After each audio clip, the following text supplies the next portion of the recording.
décoration, quelle horreur, c'est une citation de Francis Bacon.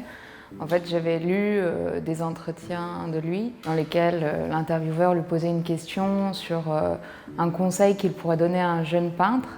Et il disait ne surtout pas faire quelque chose de purement décoratif. Mais c'est aussi parce qu'il avait été lui-même décorateur et qu'il avait un rapport conflictuel à ça.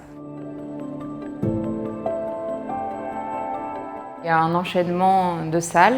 Je voulais qu'il y ait comme une sorte de flux continu qui évolue, mis à part dans la première salle qui est, on va dire, plutôt la salle de bal. Donc on devait danser dans l'espace à côté et que finalement ça n'a pas pu se faire, mais qu'il y a quand même une atmosphère qui est pensée par rapport à ça.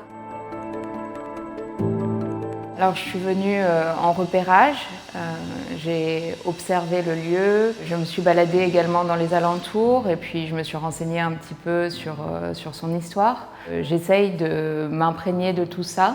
Par exemple, les sols prennent leur importance, tout comme les matériaux de la cheminée par exemple, ou le parc qu'on peut apercevoir à l'extérieur. En fait, toutes ces nuances vont faire partie de mon nuancier.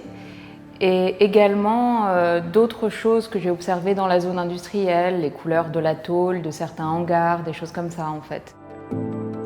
La lumière naturelle joue aussi un rôle important dans l'exposition, c'est-à-dire qu'on ne voit jamais la même chose en fonction du moment où l'on vient voir l'exposition. Et tout ça, c'est aussi quelque chose qui m'intéresse. Quand j'étais étudiante, je faisais beaucoup de portraits en fait, donc j'étais dans quelque chose de plus figuratif, on va dire. J'ai fait des toiles de plus en plus grandes et un jour j'ai eu envie d'investir directement un espace et ça m'a procuré énormément de plaisir et une grande liberté aussi de ne plus avoir d'objets. Et donc petit à petit, j'ai un peu délaissé la toile pour me consacrer sur des environnements.